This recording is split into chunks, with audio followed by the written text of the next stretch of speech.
Good morning সকল বন্ধুরা, কেমন আছো সবাই? আশা করছি সবাই ভালোই আছো। তো গরমটা তো আবার জমিয়ে পড়েছে, কি করি বা ভালো থাকবে সবাই।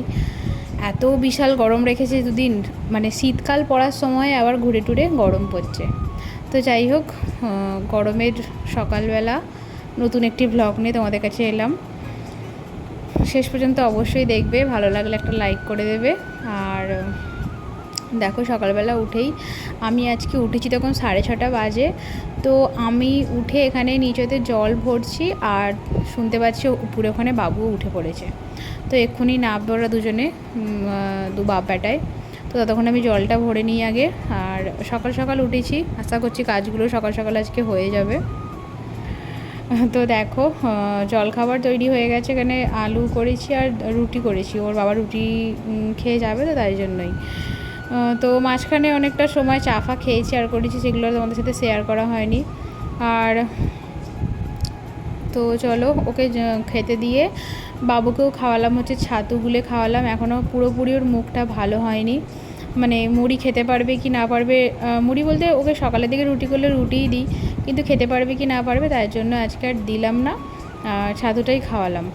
আসলে এখন আর ছাতু খাইয়েও ঠিক ভরসা হয় না, যে মানে সেই তো দুপুরবেলা 1টার সময় ভাত খাবে, অতক্ষণ থাকতে পারবে কি না। আর লেবুর রসটা খাওয়াচ্ছি, সেটাতেও ও দেখছি মানে জ্বালা করছে বলছে। তো মুখের ভেতরটা ভালোই রকমই ওর ঘাটা হয়েছে আর কি।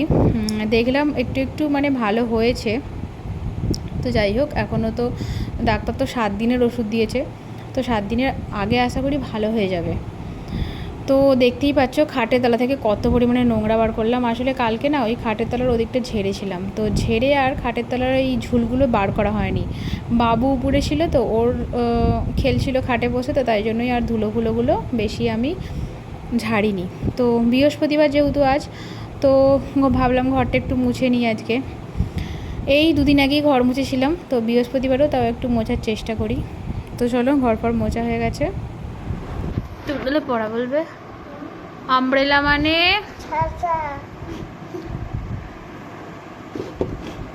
তারপরে আর কি আছে? সিপ মানে কি? S for sheep. এত পরিমাণে গরম রেখেছে না, মানে শরীরে তোমার কাজ করার একটু এনার্জি নেই, খালি মনে হচ্ছে ঘুমিয়ে পড়ি, এত অলস লাগছে। এই সময়টা করে বেশি বেশি এরকম হয়। চান টান করে আবার যখন ভাত খাওয়া হয়ে যাবে, যখন মানে শোয়ার সময়, ঘুমানোর সময়, তখন আবার দেখবো মানে আর ঘুম পাচ্ছে না। তো যাই হোক, আমি কাজ টাজ করছিলাম, এদিকে দেখছি বাবু আমাকে বলছে মা পড়তে বসবো বলে বই নিয়ে আমাকে টেনে টেনে বসালো। কদিন তো হয়ে গেল পড়েনে, সব ভুলে গেছে। গুড ইভিনিং বন্ধুরা। দুপুরের পরে বুঝতেই পারছো, বললাম না গরমেতে কিচ্ছু আমার ভালো লাগছে না। শুয়েই ছিলাম আজকে, আর ঘুমাইনি। আর এখন বাজে হচ্ছে প্রায় 6টা মতন, সন্ধেবেলা। রান্নাঘরে এসেছি, কারেন্ট চলে গেছে। এসে রান্নাঘরের এই জানালা দিয়ে চাঁদটা এত সুন্দর দেখতে লাগছে না, তাই ভাবলাম একটুখানি তোমাদের সাথেও শেয়ার করি। আসলে সামনেই মনে হয় পূর্ণিমা, তাই। তো চলো, বাবুকে খাওয়ানো হয়ে গেছে। আর এদিকে দেখো, একটা কি নতুন সুজি এনেছে, নতুন প্যাকেট। গণেশের সুজিটাই সবসময় আমাদের ইউজ করা হয়, আর এই প্যাকেট সুজিটা এনেছে। আর আজকে ভাবছি একটুখানি সুজি করব আমাদের রুটি দিয়ে খাওয়ার জন্য। অনেক দিন হয়ে গেল সুজি দিয়ে রুটি খাই না। তো দেখো, ঘি দিয়ে তেজপাতা দিয়ে দিয়েছি, আর ওই কটা ছোটো ছোটো কাঠ, মানে দারুচিনির ভাঙা ভাঙা ছিল, সেগুলো দিয়েছি। বেশ সেন্টটা ভালো ছাড়ে। এলাচ দিলেও ভালো হতো, এলাচটা দেখছি ফুরিয়ে গেছে। তো যাই হোক, ঘি দিয়ে ভালো করে আগে সুজিটা ভেজে নিই। একবার কি হয়েছিল জানো, আমি সুজি করেছিলাম ফার্স্ট বিয়ের পরে। তো সুজিটা যে এতক্ষণ ধরে ভাজতে হয় আমি জানতাম না, একটুখানি ভাজার পরেই জল ঢেলে দিয়েছিলাম। তো সুজিটা দেখে না আমার নিজেরই খেতে ইচ্ছা করছিল, কেমন সাদা টাইপের হয়েছিল, সাদা হয়েছিল পুরো। তো চলো, সুজিটাই দেখো পুরো লাল লাল মতন করি আজকে, অনেকটা লাল লাল করে ভেজেছি, জানি না কি হবে। জলটাকে দিয়ে দিই। সুজিতে জল দেওয়ার সময় আমার যা ভয় করে না, কেমন ছিটকায় চারদিকে। তো সুজিটা একটুখানি ফুটে ওঠার পরে একটুখানি আমুল দুধ দিচ্ছি। আসলে এমনি দুধ নেই, আমুল দুধটা গুলে দিলে ভালো হতো, তো তাড়াহুড়ো করে আর গুলে দেওয়া হলো না, এমনি উপর থেকে ছড়িয়ে দিচ্ছি, ভালো করে একটুখানি ঘেঁটে নেব।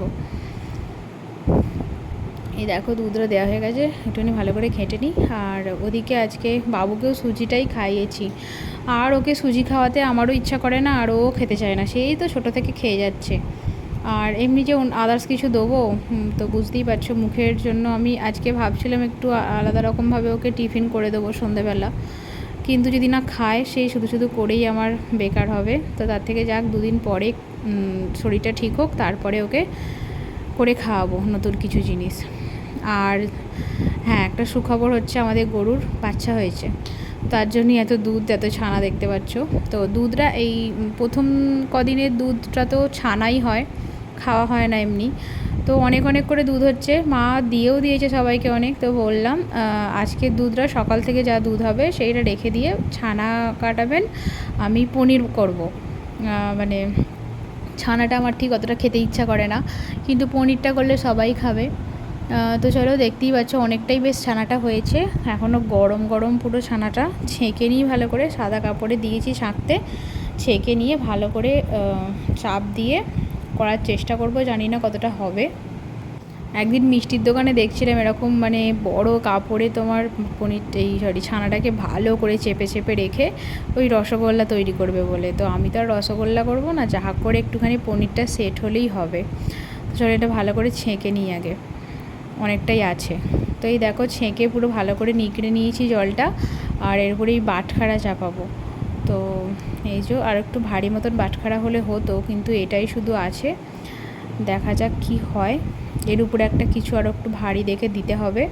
আমি একটু টিপে টিপে দিচ্ছি যাতে একটু চেপটে যায়, মানে অনেকটা মোটা মতন হয়ে গেছে। তো তো দেখো এই বাটখাটার উপরে আর একটা নোড়া বসিয়ে দিয়েছি, জানি না কি হবে।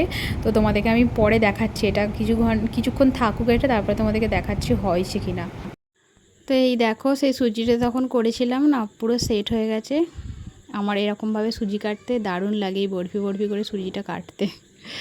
তো চলো সুজিটা কেটে নিই। এমনি কাজু বরফি খেতে পারবো না তো কী হয়েছে, সুজির বরফি খাবো আজকে আমরা। তো চলো এটা কেটে খাওয়া দাওয়া সব করে নিই, বাবুকে খাইয়ে দিই, তারপরে আমি ওই ছানার এটা দেখব। তার কারণ ওটা অনেকক্ষণ একটু না সেট করে রাখলে ওটা ঠিক জলটা ঝরবে না। আর এই দেখো পিসগুলো কি সুন্দর হয়েছে, তাই না?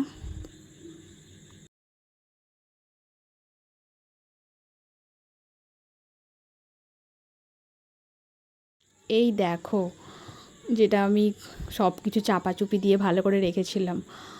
তো দাঁড়াও এই পুটলিটা আগে খুলি, তারপরে তোমাদেরকে দেখাচ্ছি। আশা করছি মানে পুরো শক্তই হয়ে গেছে দেখে মনে হচ্ছে।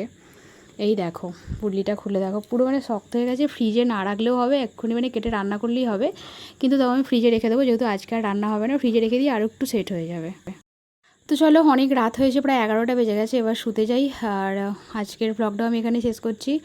ভালো থেকো, সুস্থ থেকো, সকলকে ভালো রেখো। আজকের মতন এই পর্যন্তই, দেখা হবে নেক্সট দিন নেক্সট ব্লগে। ততদিন সবাই ভালো থেকো, আর আমার চ্যানেলটিকে সাবস্ক্রাইব করে দিও। আজকের মতন টাটা।